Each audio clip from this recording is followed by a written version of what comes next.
DMTV Info, votre chaîne d'information en temps réel. La politique, la santé, le sport, les faits de société, la musique, les rumeurs et bien plus encore.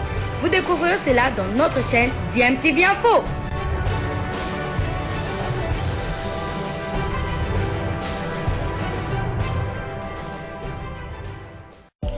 Vous êtes sur DMTV, bonjour ou bonsoir, tout dépend de l'heure à laquelle vous nous suivez. Tout plaisir est pour nous de vous retrouver, mais surtout de savoir que vous êtes nombreux en train de suivre votre chaîne YouTube DMTV. DMTV qui vous propose l'actualité, vous propose également des analyses et des réflexions sur des sujets d'actualité, sur des faits sociaux, tout simplement sur des réalités que nous observons ici chez nous en République démocratique du Congo. Bandeko balandi ya DMTV na pesi bino lisusu mbote lelo vraiment tolingi to banda série ya ba masolo moko penza ba masolo ya kati toujours concernant sport na biso na RDC pour boyebi na bolamuke kalaté ba été généraux et kosalema na Congo central na Kisantu plus précisément na site ya Mbwela Lodge esika bato bandeko na biso ba compatriotes oyo bazali sélectionnés parmi les 120 ba ko se réunir ba fan de la masolo ya sport congolais et cette fois-ci et vous avez masolo ya pas batté parce que tout ça qui la dernière fois ba masolo na betamaki et apporta qui absolument rien tout royo penza tolingi ke masolo penza et aboutir na changement moko profond ya kati ya sport congolais. Il faut pas avoir honte de ko utiliser ba makambo ya kala oyo esimbaka ya wala nde sikoyo lelo tomito banda série wana sikoyo na émission grande gueule ezali émission moko elekaka na radio moko ya Kinshasa donc grande gueule ango et lelo epesi maloba na ba auditeur comme d'habitude ba auditeur ba réagir sur les plateaux ba sujet ezali mibale oyo ekozala traité lelo na grande gueule obiso to proposer bino ezali masolo ya arbitrage. Beaucoup poser bah tu vas poser ma question justement parce que les émissions m'ont essayé les kaki va proposer ma question d'arbitre Safari arbitre de l'émission internationale Safari à pour répondre bango sur arbitrage au biso to se posera ma question pourquoi ba congolais ba kenere et ba arbitre congolais ba zora bango mingi na CAF, pourquoi ba zora bango na ba coupe du monde, pourquoi ba arbitre congolais ba arbitre kamikaze boina boy ba question nyonso ekozala yami balé ezali président Neri Ngelezi oyo ya AC Fibo parce que boye baki Fibo siko e community na trois tendances ezali na renaissance oyo ya mukuna ezali na renaissance oyo renaissance ya mukuna azobenga ngo renaissance société renaissance o mususu ASBL ezali ya kindembe azobenga ngo pe eza ASBL donc voilà et comme déjà net deux tendances ya misa siko eza AC Fibo e uti ko botama ezali ba supporter kaka ya renaissance ba lobby non mukuna loko lobby ki pesa na yo osali yango société yo na ba na yo botika la biso ba supporter to zongeli zongi na no en arrière esika masolo e bandaki c'est-à-dire ba supporter ba sali équipe na bango ba longo de simple ba sali équipe na bango ba zongeli masolo wana parce que mukuna komo memango na tendance neti e comme le ba sodigraphe ba ni équipe ya yebor na yena ba trésor mukuna etc. Donc président Neri Ngelezi akoya koloba masolo ya Athlétique Fibo du Congo AC Fibo du Congo akobeta masolo nango akozope ba mituna masolo pe vite à club et robeta mape bolanda nanu et ensuite peut-être tokokutana pour conclure masolo yo. Alors Olivier Safari, bonjour et bienvenue dans Grande Gueule. Bonjour, merci. Alors, vous êtes arbitre international avec vous. Toujours Mekakobeta, les solo mamouké, c'est vrai que la période où il y a trêve, supporter balinga kabazo ama leçon ba régler asika comment est-ce que ça se passe la fois dernière avec Jean-Mal Lokuli tu bolobé to évoquer qu'il y a parcours jusqu'à ce que vous êtes devenu international mais Lelo quelle image avez-vous de vos collègues qui évoluent sur le plan local? Oui, vous savez que tout arbitre dépend de l'organisateur donc image au nganazanango ils a image ya bien parce que ndenge na utio lobake arbitre nyoso pratiquant manière naie façon naie ya ko gérer match et dépendra na organisateur donc le premier responsable il y a comportement et arbitre sur terrain c'est celui qui l'a appelé, celui qui l'a désigné, celui qui l'a confié une mission donc na niveau na nga na koloba ki ba arbitre baza bien parce que ceux qui moi mbeba moi erreur moi défaut moko boye salamaki na ba match oyo ya championnat donc na comprendre que eza organisateur ndaza responsable donc arbitre et loko mon côté ya ko reprocher ezali parce que la loi dit ceci arbitre aza responsabilité na nyonso oyo kokiko koma na match oyo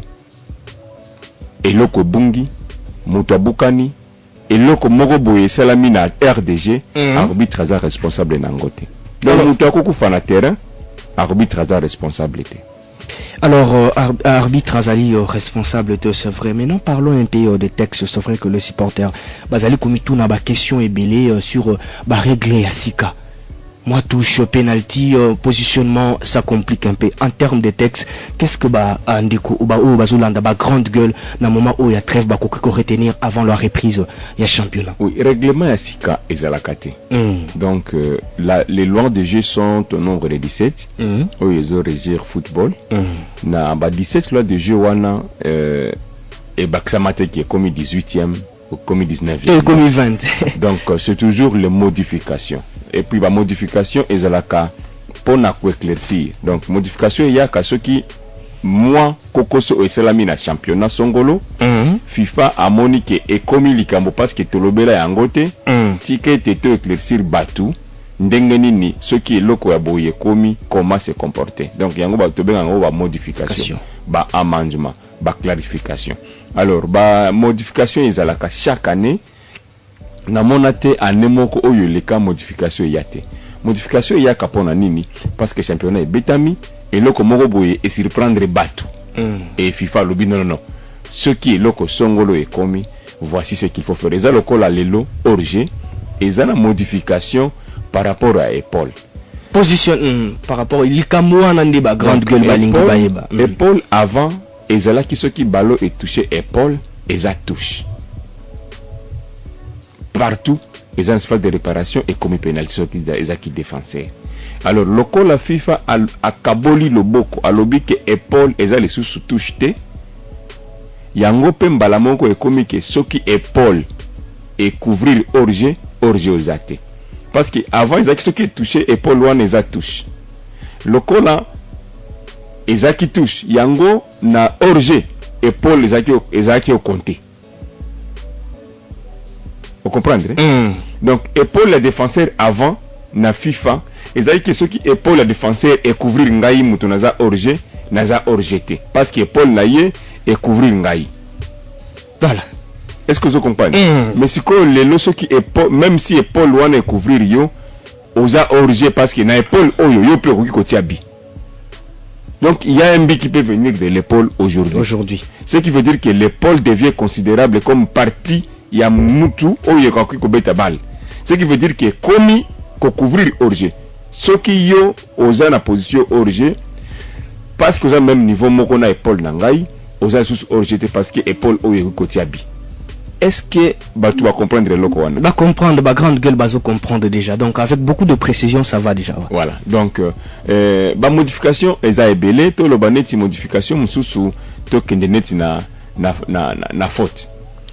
Avant faute, ils allaient interprété par l'arbitre seul. Mais si quoi faute est comme interprété na batu nyoso. Varpe eye. Dans la lobby que faut ezala qui apprécier na ngamo ko arbitre dans na terrain mais le loko la var eye faute est comme apprécier na ngai d'abord var pe apesi ngai chance ya kotala deuxième fois donc avant moi nata la deuxième fois il y a maintenant une deuxième opportunité voilà pour vérifier pour na yeba que et loko na zo ki loko la décision eza ya solo. Est-ce que vous comprenez? Donc chaque jour la FIFA voit et revoit qu'est-ce qu'elle peut faire pour que Makambo football est vraiment équitable. Mutualinga qui a pola. Mutualinga qui a gagné. Les Varwana Balobi comme si Memeli batu Makambo. na monde eza na elo côté oyeya yasika batu nyoso bandima obe basepela. Donc na mokili ata ndenge RTZ ya ndenge bozali awo eza na ba oyo basepela kana pinote. Vraiment. mais eza na ba oyo ba sepelaka na bino. Donc quand FIFA tant FIFA azo planifier makambo, oui, souci na eza ke batu nyonso bazala convaincu, mais malheureusement na mokili oyo batu nyonso bakozala convaincu te kozanga te ka moi minimum moko boye batu bakoloba te eza bien te. Donc muto boy var c'est qui a lingi na au fait var ce qui au tikali na loyenge ya stade okoloba var eza mabe. Pourquoi ezo créer moi tamoko boye jouer à tiebi naye minute ezo kende ba vérifier azomituna est-ce que na jubilé te ou bien si a jubilé mais ba annulé biwana, tu vois un peu ça. Mais au moins ça sert à ce que Makambo est la honnête, correct. Merci beaucoup Olivier Safari. Tozo continuer avec le grand gueule. Vous avez compris que toute période où c'est la Kamamba émission pédagogique en dehors des informations, dans le lingue Makambo ya sport ils allaient évoluer. C'est ça le grand gueule. Ndeko Wata, bonjour et bienvenue. Bonjour Moupandi Sango, bonjour Naba auditeur non surtout, bonjour Mingi Naba avec bien et surtout les renouveaux et à l'ACV Club président des zones au baza branché à Wanaville baza Kolanda Biso les renouveaux et mbote pe na bana ve ya non surtout ya Tiango ya Mwamba Lukunga Funa mingi na bandundu o nazoza la kala mingi te pour toujours sensibilisation ya ba supporters ya avec club na vision ya Sika Obabengi organisation na vision à Madame Bessine Kazadi. Voilà, comprenez qu'on est Tozolubi la sport d'une manière générale. Il venait de nous rejoindre notre invité parce que c'est très important. Il y a Neri Bakundulu au Azali Bongo, président. Il y a Athletic Club Fibo du Congo, président Neri. Bonjour et bienvenue. Bonjour monsieur Patient et bonjour aux amis que je trouve ici sur le plateau ainsi qu'aux auditeurs de RTGA. Ça fait longtemps, hein? Ouais, très longtemps. J'étais un peu malade, mais Dieu a fait grâce aujourd'hui, je suis là. Alors, parlons un peu Athletic Club Fibo du Congo. Quels sont les objectifs Bozo Betanini? Qu'est-ce qui se prépare? Parce que les supporters Balingi Baïba en ce moment. Les objectifs de Athletic Club Fibo du Congo, c'est que nous voulons corriger les erreurs que nous avons connues dans le passé. Ça, c'est le premier point. Deuxièmement, nous voulons un club professionnel dans ce pays parce que la loi sportive la grande gueule pe moi ko 5 5 faut na yom to baninga makaba to la grande gueule lengiana o yango na donc ça là bien va comprendre. C'est-à-dire Athletic Club Fibo du Congo et ali équipe oyo ya ba supporters o ba wutina FC Renaissance du Congo to créer équipe proprement ya biso ba supporters conformément à ba textes légaux et cette équipe est allée dans formellement juridique il y a ASBLT mais plutôt il y a société SAS société par action simplifiée les to créer yango poto tia pena makambo ndengo to bimela ka dering parce que moko to zo na dering to zaka na slogan moko société mais oui to sali 8 ans yango so ki 9 ans to zo kende cela n'a pas été possible. Alors yango biso ba supporter to boyi ba querelle ça fait mal na moni arbitre monene azali ya na gat na Olivier Safari. Donc mbula na mbula bazo kabiso na mawa na soni ke batu boy responsable to swalaka to bundaka ndeko danga wata zalewa ayebi moko seka biso makambo na esi la lelo pe mbulo batu ba pema na moni na t-shirt ulati malgré toi na radio auditeur ba mona te ici c'est mieux il ngi lobani tozo tolobi ici c'est mieux parce que tout le monde ba erreur to salite ba erreur to saki biso nyo surtout ensemble ba erreur to salaki na ngambo to salaki ya motango to na ngambo to lobi to corriger donc ba erreur ezaki wana et vous a sous-souté eza mieux que babiloko to zali koyoka. Donc nous précisons que cette équipe ezali création vraiment ya ba supporters conformément na bato o bazo comprendre rien. Nous na grande commission d'encadrement des supporters nous sommes une ASBEL dûment enregistré dans le ministère de la Justice avec notre personnalité juridique du haut de notre personnalité juridique et permettre biso cette surtout la grande commission to créer club nabiso et vous allez société de voilà qu'ils a précision dans l'ingénieur qui opère ça là auditeur baye baké Athletic Club Fibo du Congo et Kobeta Ligue 2 mais la forme moko ya société. Alors, vice qui règne au sein, il y a sport congolais. Difficulté, c'est vrai que Ozoloba Awa, c'est à travers les erreurs au Boussalaki, Yango Saliki Lelo, mélange Wana Ezala, Bozobangate, Beta Ligue 2. Ezobang Sate, parce que financement, comment est-ce que vous allez faire pour s'en sortir? Autant que le slogan a si c'est mieux, c'est que nous sommes organisés. Football congolais. Est-ce que vous avez que économiquement football congolais et Zali Makas pour contribuer même le budget à l'État congolais? tout ça la possibilité. Il y a des atouts. Bah supporters oyo biso toujours regorger na mboka oyo. Ces supporters là baza déjà un atout pour le développement du football na biso. Donc ba mayele wana mkemke tuzali to détailler surtout à pour na opesa ba adversaire ba pièce mais toujours bunda toujours organisé pour toujours la pena mieux to beta championnat na biso kitoko to ko bangate parce que ils a biloko to yebi déjà. Tous les supporters, il y a les autres clubs, les ont créés, mais biso tous quand même supporter depuis mois. Merci beaucoup Ndeko Oneri. Je rappelle que vous allez président, il y a Athletic Club Fibo. Voilà, c'est comme ça. Alors tout à l'heure, toujours marqué ma courte pause, on a tout côté ça comme ça, toujours on a tout côté ça, grande gueule et on va continuer. Naba invité au Bazali Nabiso donc. RTGA, vous avez la parole. Nazali n'a pas invité sur ce plateau thématique. Toujours côté Ndeko Berlin, auditeur Yaliboso. Bonjour Ndeko Beng Bissap Kombonani. Il est parti en 097 30 50 850 097 30 50 850. Beng Bissap Kowapi Kombonani Ndeko. Allô Ndeko Patient, bonjour. Bonjour Ndeko. Star Plus mon adore depuis Matadikibala, précisément dans mon Gafoula. D'accord Ndeko Star Plus. Na passion mbote, na pesi pe ba invité na biso ba na plateau mbote. Bon, pour occupation, les amis mingi pona Ndeko Olivier Safari, arbitre na biso international. Na ina tuna na moi mituna mo na ina tuna e. Est-ce que ba radier bango to ba suspendre bango pour na problème ba zaki na surtout hier, pour na problème zaki na entre Bisso et entre Maroc, match mon amour Maroc et ça moi banini, na mon Maroc ba porter qui est plainte et puis il pas porter bon plainte. Ba souki na dossier on a ndeni. Est-ce que ça pour na dossier on a yango ba radier bango to yango ba siki bango turo ba zo bango te. Ya mi balé na nina tuna. Ndepande ko Olivier Safar.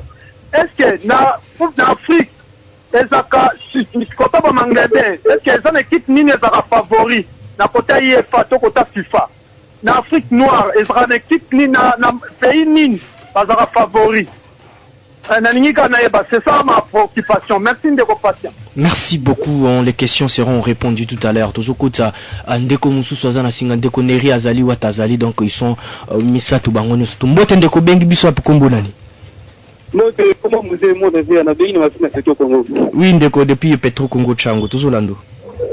Papa Olobi Ndeko mutuna liboseza papa safari. Ok. Est-ce que bazalaka na place moko te bazwaka formation bango nyonso en bise congolais ou soit chaque moto aza formation na befort na ye à part ça critère nini oyo bango bazalaka keno fo zala albite international. Ok. Et ça c'est là ndenge ozobite wa mat na yo ou bien c'est là ba formation oyo landeli na ndeli na yo na otene na pona ba renaissance. Est-ce que renaissance na mito bangani oyo ekabwani na critère nini o wana esikali kuna na critère nini e wana place ana ndeko wata organisation zolo bana biso organisation na malheureusement Ndeko accueilli en Sokolingo Kota se rendre compte que ba unité zali ba invité ba ko répondre to Kota sanand ba auditeur 097 30 50 850 mbote Ndeko obengi biso apukombola. Allô Ndeko Patient bang. RM. Ouais, je ne connais pas mal pas mal le Pekentumba. Rémi Mungala. Préoccupation na ngai eza boye pona Ndeko arbitre international. Eza ki bonaka taka côté Ndeko Germain mayoka wango bien te. Na ebité bango baza bato ba archive baza pe na bato batala ba vidéo. Et ça la biso passe ceux qui équipe ils ont beta vite à renaissance ou bien imana. Na désordre bango ba bimisaka na fin du match. Donc on a ngai na tout na eboye. To mona ki action oyo Zardi à renaissance azwa ki carton rouge. Abimaki mais action les alaki joueur accueilli babouki mais action continuer. Et il y a qui ne verti Biwane kota quitté mais arbitre azwa ki azonga ki sous na faute. Au lieu que action de gestion là qui met azonga qui sous la faute et puis bah écoute ezala ki bien ou bien ezala ki mabe et donc on a qui na tuna de arbitre yango wana na esiko na makamba masolo ya vita ndeko wata suka eleki ebandeli na malamu biso tozoluka suka na biso eza nini na la Sylvain Club. Il on a na tuna yo yango wana. Ndeko ya Renaissance athlétique. Wana ndeko ya banga kaka nzala na nzambe na ebi ezaye. Mais ce qu'on est yo kuna. Critère na bino zanini. Wana wamona adage ono pesa kana belo kono pesa la soldat wana. Eza lokola ke note yo pour dictateur lokola ndeko mususu oyo siki na ngambo wana. Là na moni mabete ko kabwana. Pour ce simbi te ko kabwana. So le simbi bo kabwana te. Merci. Merci. Merci beaucoup Ondeko Rémi Mongala. Les chances des léopards au Basaliko Beta Lilo avec les invités qui sont sur le plateau, ils vont répondre 097 30 50 850 au Bengi Biswapi Kombola Ndeko. Allô, bonjour. Bonjour Ndeko. On a béni la matière policière. Merci na tout la présidente on va combattre critique au frigo. Explication des appels à clair, on a encouragé pour le biso oyo. Donc doit taille mais là on va dans la palette que na stade de quoi va bêtise oyo. Et les grands la Renaissance si le peut continuer comme. Président, va le lancer ngalo.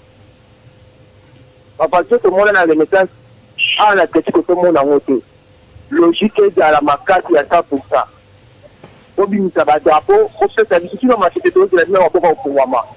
Vous êtes les qui sont Kingazi, tout ça peut les présidents. Ils sont de l'autre fois. Obimisa ba varé, ba drapeau ça va mettre chaque quartier, chaque commune. Côté ka ba varé tout ça ma photo soutenir la tout le monde en logique. Merci Ndeko. Mais on compte banque il compte la banque qui a dit que ça attend la internet parce que on a dit bana ba ko comme on aussi mais il a raté de tout mutu na chaka to kan ça il y a mais ça va continuer privé. Merci Ndeko. Alors vous les invités à répondre na mituna Olivier Safari arbitre international ba mituna et Pesami réponse par rapport à la question Bandeko Batuni. Oui, la première question qui m'a été posée est le but que est-ce que tu as radié ou comment? Non, tu as radié, tu as une sanction de mon côté. OK. Ce qui bande qu'on a vu sur bazomona tozo bimate c'est parce que ba les obetama et pas mon côté. Donc tu as une saison moko yo match moko les obetamate. Peut-être qu'il a posé un go par rapport à Coupe du Monde pour en tout cas Coupe du Monde. OK. Pour aucune de Coupe du Monde, ils ont dépendre na ngaité, ils ont dépendre na yete, ils ont dépendre na FIFA yemoko bazana ba critères na bango. Tozala qui présélectionné donc nga personnellement na côté na projet, on est comme deuxième projet à Coupe du Monde na côté. Na kotaka premier projet za Coupe du Monde Russie 2018 na kenda na bastage nyoso mais na suka liste ya tango ebimi arbitre o ifali na kende na ye azalaka éthiopien Bamblak et bimaka ke akokende lokola arbitre protocolaire donc quatrième arbitre akobanda ko matate siko arbitre wako banda ko matate na terrain moye ba tinda ye na assistant na ye ezati na tikala. Deuxième fois na eu chance que ndeko nanga Jean-Jacques Ndala Amati et sali que tout ça qui na un projet de oyo ya Coupe du Monde en 2022 to évoluer na bastage nyoso il fallait tout ça là et comme na liste ya suka et bima to zate. OK wana mutuna moi na lobake eza pona nini ezate parce que nzambe ka e muto ayebi ba détail o eza sima ya kozanga biso na liste wana mais eza mawa mingi parce que je voulais à tout prix que un Congolais joue la Coupe du Monde. Depuis que Nazalaka arbitre na bundakake Congolais aza mutu ya donc aza mutu aza importante. Pourquoi lui peut pas jouer la Coupe du Monde? Et je sais qu'il va jouer. OK. Un Congolais jouera la Coupe du Monde pas une seule fois et on va te coller qui c'est le quoi est comme la normal parce qu'avant tout ça que beta bakanité mais le lot est comme normal ceux qui quand moko boye beta mi Congolais azate mutu so akokama point nini. Mais avant, c'était vraiment normal que Congolais azalate. OK. Alors, pour na koloba pour na club oza favori, ngana ko yeba ndenge ni club oza favori par rapport à quoi? Ngana zo comprendre te mutuna na ye ni club nini ya ndenge bakiza ka ba ndenge zalaka non le football maghrébin ils ont suprématie c'est-à-dire na ba nete Afrique noire tout ndenge bazalaka makasi quoi dans certaines décisions pas. Non, vous savez que chaque année il y a des choses ba biloko asikeyaka. Donc moi yeba que club tel ndeza likolo ba club mususu ezate. Il y a pas longtemps tout mona ki Mazembe azaki Mazembe te o tozo mona lelo il y avait Mazembe qui azaki kaka nase mais un moment tout le monde Mazembe mata azui coupe alandisi ba coupe tozo kamo aucun club africain ezwaka chance à kenda obeta coupe du monde des clubs et comme à niveau au Mazembe comme tina finale voilà. Tina finale. Donc ce qui veut dire que football les a lokola moins vague à un certain moment et au mati moment moko boye au kiti les a lokola yo moko journaliste au tika la kaka na position oyote ezana batu bazuzela yo kaka ndenge ozawana soki bazuzela yo tikala ka boye un jour bazala décider parce que un jour okokita et ils ont les soucis yote kaka awa boye écoute ozobima na plateau OK mutu mususu akoti vraiment. donc ce qui veut dire que la vie dans la vie il y a les hauts et les bas donc mutu akokende te kaka tout droit azate net ba club ndenge wana koloba ba mutu mususu atuni question lobi comment êtes-vous formé tozaka formé ndenge nini tozaka formé tozaka na loi 17 oyo batu nyonso bazwaka formation mais siko na Congo ezalaka ndenge nini chaque ligue et organisaka ba formation chaque année ya ba nouveau arbitre net na ligue ya Kinshasa kutu si je ne me trompe pas déjà baza na formation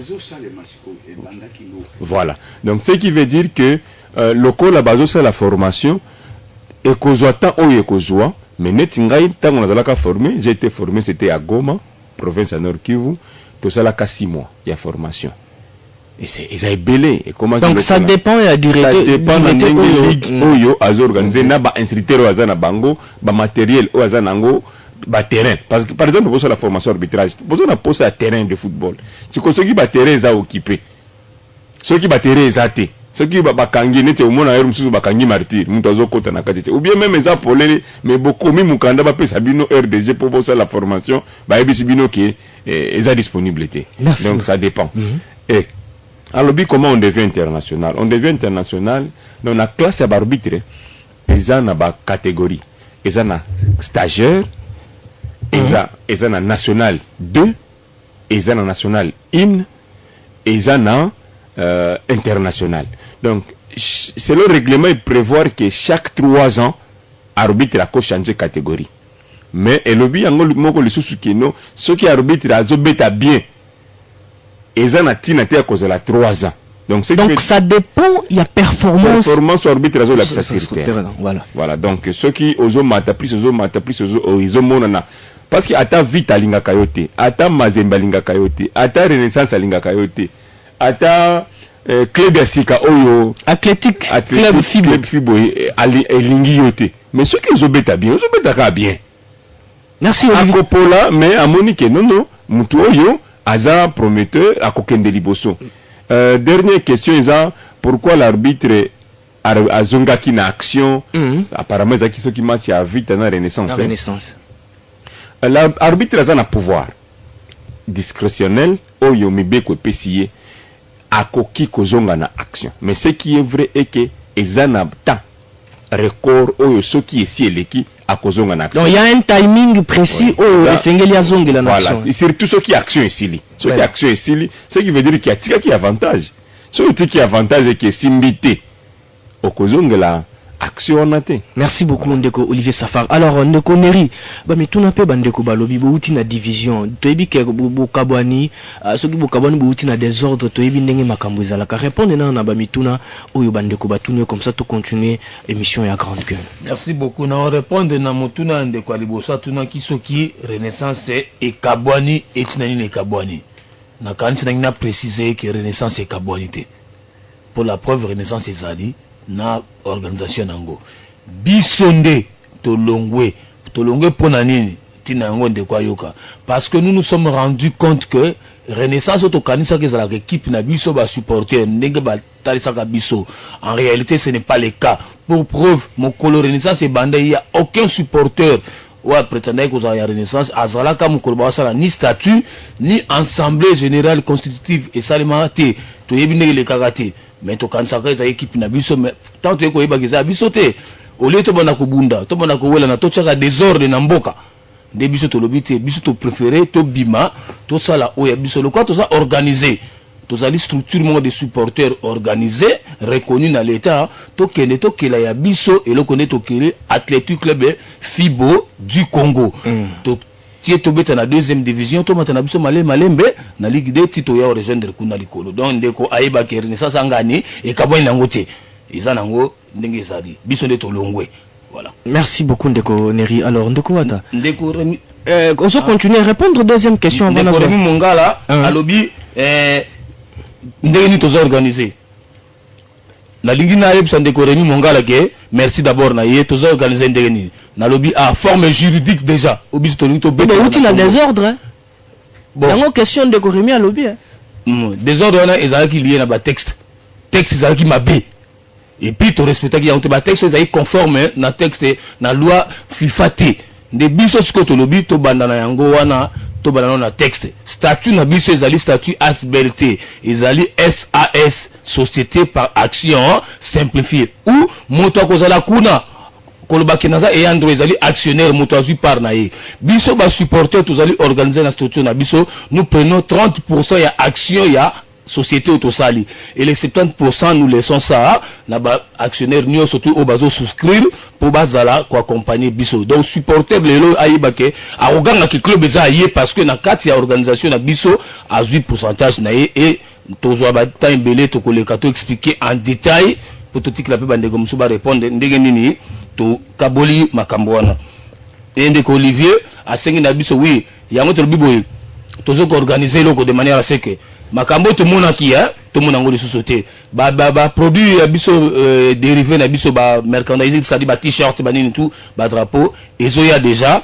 d'ici là na ba section surtout ba rozwa yango ba za la kimia mais organisation vraiment tozo beta c'était na yango ba komona to koleka na ba émission beaucoup plus en détail pour te expliquer bien. Merci beaucoup Ndeko Wata balobi bandeli ndeza la makambo bazozi batuni suka ndeza la makambo ndeko atuni na répondre na muku c'est parce que to ko tsape ba grande gueule ou bazali. Oui Remi Mungala na pesi mbote mon aveya o bena azalaka organiser vendredi passé na mekai ko yebisaye vraiment ici kazali azala pe organiser les bandeli pe na suka na ko yebisaye avec club ezokende tout droit na organisation wana lokole eza asbel batikela ngo kaka charge ya coordination te madame Bessine Kazalité l'accompagnement ya ba supporter plaisir voilà apport na bango nde omoni wata zokini na ba province na bato bazaka libanda ya Kinshasa nde wata kotambola bravo na bato oyo bazo soutenir action wana pona côté ya bango na kineki na matadi omoni tangu na ebisi bango ensemble vite ezaka ya biso batie na opération $1 vraiment na veya ba contribuer bongo ngaza na matana na comité bongo ekoti na vita bazwi ba message et sali batu nyonso tout bien lelo na ba province ba komi kobenga Ndeko Remi Mungala est-ce que vous avez un ordre na $1 donc zalano kimia yo pose club yango na zone selier ve club pour aux à la vraie avec bien il faut aux à la en ordre il y a tout le monde tongolo et le côté 097 30 50 850 mbote ndeko obengi biso apo kombo nani Ndeko accueilli 097 30 50 850 097 30 50 850. Allô? Alors Ndeko passa pardon ndenge tuna Ndeko papa na comprendre ngate na tuna ki ba pays o baza favori parce que tout le monde a comment ba nani ba marocain ndenge bazalaka na donc on tuna ki na ba mangebe ba pays za favori ya football za ba nani na.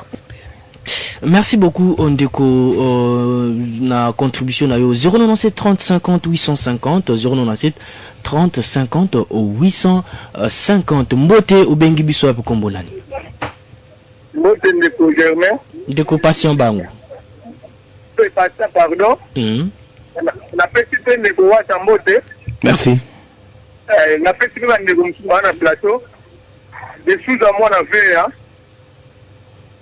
na lobi boye na okene musika ke pona mwe minute pe komide na suka na tuna Ndeko Wata apesa biso maposo na to loba tipo biso doza pa na veya na konti ya njili ato mambo ya organisation mambo ba mbongo ba $1 ko mambo bele numéro oyo ya zo apenga biso wana pota na ye okuta na ye na pesi yo pa en fait chance bele na match amical en fait lelo akasi na ngai.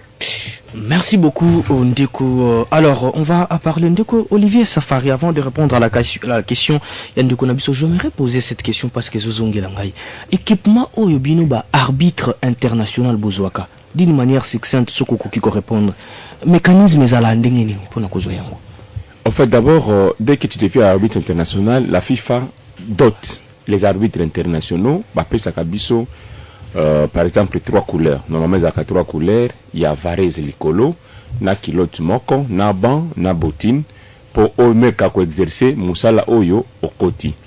Mais ce qui est vrai est que si ko ezana ba équipement mususu oyo mutu ye moko il faut aluka.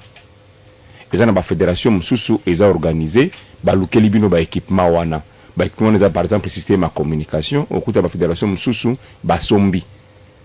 Chaque match ba ebati en disposition ya arbitre pendant le remplacement ba fédération de mutu akosomba ezana ba fédération kosomba na ba drapele pour na ba assistant ezana ba fédération kosomba tina ba chrono pour na ba assistant ou même esomi ba équipement mususu neti ba ya ba varese mususu à part oyo FIFA pesi bango pe ba sombi mususu ba équipe bino mais sikoyo nde ba fédération mususu ba pesa kate alors les autres arbitres oza déterminer oye bakoluka ba équipement na oyo moko neti exemple na ngai naza na ba équipement na ngai ebele oyo nga moko mutu na somba tina niveau système de communication ça coûte $5,600 mais na somi système ya kit ya communication na ngai parce que ce qui nazo beta match na ya nango e faciliter ngai lorsque je joue un match avec un arbitre je suis assistant, lorsque je joue un match avec un assistant si je suis désigné arbitre, tout ça en la communication parce que lorsqu'on a une communication il est rare que tout se contredire parce qu'on échange et à la seconde on prend une décision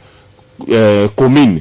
Mais tango siko communication za mobulu ndero monaka yango koso ezalaka voilà ndeko Neri nazongeli na yo mukie par rapport à l'objectif na lingi ba ndeko bazolanda biso expliquer bango en quelques minutes parce que tous autres tenté déjà ko chiter en 1 minute 30 ba objectif ya club on a oyo bo créer sika et bato bazela nini et kozala pe conclusion na yo.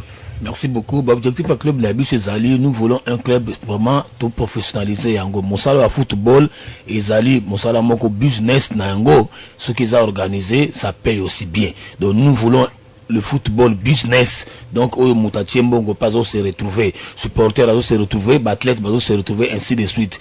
Voilà, pourtant ils ont prochainement tokoya pour tout ça en détail. Il y a un retard. Mais il y a un to sengi bolimbisi déjà na ba auditeur na biso de to bengi bango na entraînement na biso ça les mana école technique to ça la entraînement na école technique tout ça na préparation c'est ba bengi recrutement tout ça recruter ba joueur ouais et puis kaza joueur aya na nous et puis ba détail surtout et puis ça mela kuna na école technique ka wana Gombe. Merci beaucoup Ondeko Oneri Ndeko Wata.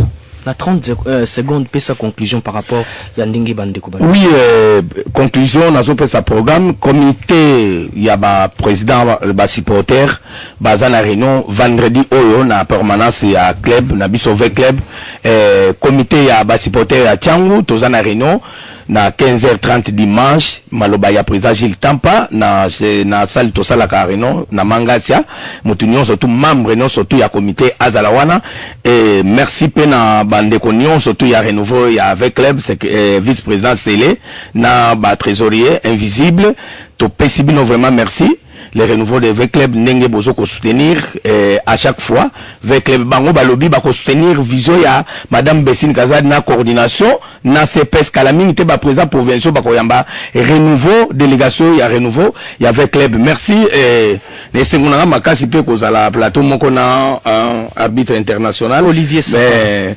vraiment ba supporter ba uto komelanga ye awa abosana kateta ngwazo siffler match keno ba congolais ba pesa kaye moka koswa azala pour club mokoti azali exemple azala vraiment mutazo défendre RDC ayebaka yango abosana yango. Merci beaucoup Ndeko Wata. Voilà, merci beaucoup Ndeko Neri hein, ou Azali Bongo président il y a Athletic Club Fibo en tout cas en tout cas merci beaucoup hein toko zongela lisusu ko pesa ba détail ebele par rapport ya évolution ya club. Merci Ndeko Wata, merci à Olivier Safari ou Azali Bongo fierté hein il y a football congolais sur le plan international. En tout cas merci pour avoir accepté notre invitation. Voilà. Lobby bokozala bongo ndeko Germain Lokuli hein potobeta lisolo na grande gueule ndenge zalaka. Merci à Berlin Tampon, merci à vous tous au Bolanda Kibiso Nanzela ya 88.1 RTGA les grandes gueules tout à l'heure. Voilà, Bolandi, Bolandi arbitre Safari, n'a la réponse na yo, ouais, mais qui copie ça quand même, moi, bah, éclaircissement. Mais il y a qu'à introduction, parce que, au sujet, bah, arbitrage, boye, bah, tout n'a pas question, et belé, bah, équipe, y a Mickey, c'est vraiment, ils ont la chance, dans le mot qu'on a vu sur RDC, contre des grandes équipes. Souvent, ils ont pénalisé. Or, ce sont les petites équipes. Les bimi, c'est la cabiso, bah, jouer. Bah, jouer, ouais, bah, petite équipe, il ne faut pas qu'on décourage à Bango, parce que peut-être, Bango, va espérer, parce que ça, bah, fort, na Bango, pour, bah, gagner, bah, trophée, on peut, ça, bah, on peut possibilité, à cause de, bah, prime, et puis, ça, bah, on peut possibilité, bah, mon nana, bah, kene, na, bah, léopard. Tant qu'ils ont découragé, bah, on parle des résultats, bah, ils ont quitté, na, bah, Ligue 2, alors que, bah, ça, valable, ils ont ça, là, ils ont, ça, football, na, biso, na, sima. Y a, on a, monique, le lot, mais équipe, na, biso, comme, on a joué, bah, togolais, passer par là, alors qu'il y a des talents en RDC que nous décourageons nous-mêmes, to foot à Bangoté, parce que, bah, ça, bah, congolais, mais étrangers, quoi, y a, boy, contrat en béton, moindre ni, bah, fundi, biso, na, caf, boy, to foutre sur le monde, et bien, alors que dans le terrain, là, qui ça, qui est le côté. Donc, c'est ça un peu le problème avec la RDC. Nous négligeons nos propres talents. Toujours freiner, bango, bah, j'ai dit, bah, boy, na boy. Maintenant, donc, dans le Masolo, il y a assez fibo, parce que Neri Ngelesi, président, il y a Athletic Club Fibo du Congo, ayaki sur le plateau P, qu'on paie sa précision, parce que bango va bandi déjà l'entraînement. Équipe on a Athletic Club Fibo, et là, t'as la couleur, ne bozo mona na ba image, ba maillot na bango, ba nini, ba prototype, ba maillot na bango, ba zola t'as bleu, orange, na blanc. Donc, rien à voir avec FC Renaissance, kaka orange, na pembe peut-être, et sangisi bango. Renaissance, oui, pe azope vert, na blanc, ou à DCMP. Donc, et koki ko poser problème té. Logo pe ko qualité Athletic Club Fibo izali ba supporter oyo ba utaka PDCMP il faut aller en amont ba utaka DCMP ba sali Renaissance et puis bazo mona kino muku nazo memango na tendance ke ko maye a commission société yena ba naye bango ba bendani na bango il faut comprendre que ils ont quitté ba makambo ya Renaissance ba pesi yango mu Congo ba sali AC Fibo toujours dans la même idéologie ba poursuivre projet ezaki dès le départ wana ya ko ça la société équipe comme ma société bah tout va se retrouver mon tout pays ou azope ça mambo on a à dépenser pour mon tout monde ton rabanda quoi sombra ba mituka il faut payer pour se retrouver et ça investissement nous quoi investissement donc voilà le président Neringelezi il a pris ma précision monsieur Kozala équipe ils ont s'entraîner à expliquer bien ils ont s'entraîner dans la école technique le terrain école technique où ils allaient voyez bien où ils allaient côté à cathédrale na biso où ils en a lingua la wana donc voilà Masolo ya AC Fibo, Athletic Fibo du Congo. Batondo c'est quoi ça je les rappelle. Renaissance Société, oya Mukuna, Renaissance ASBL, oya Kindembe et puis maintenant AC Fibo. Ezali eloko mususu e bandi sika. Toko opesa ngo pe mokako soir. Kaka po football na biso ke liboso. Soki bo sepeli na analyse oyo, soki bo sepeli na émission oyo grande gueule parce que kozala tous les jours to banotia la bino ba grande gueule. Ma arbitre mususu akoya soko beta masolo ndenge ba bosa na bango, ba bosa ni bango na masolo ya ba états généraux. Il n'y a pas d'arbitre, va représenter arbitre bazate, va représenter athlétisme bazalité, toujours ba journaliste français tout tient kati, tout qui comme Christopher Walembo ba diaspora. Mais bien sûr les cercle d'amis, Maxolo yango ya mbwe la loi Joanna mais entre autres qui na tendance on a même biso tout ngi ba vraiment solo beta makuna et komate tout ça se réunit autour de champagne, kolia ba kwanga ba nini tout ça et puis rien ne va changer dans les pays. Donc voilà ce beau CP nango, abonnez-vous à DMTV Beau partager pe vidéo oyo beau activer pe la petite cloche de notification et vous permettre bino la prochaine vidéo te retient en ligne beau zala au courant beau te kalamala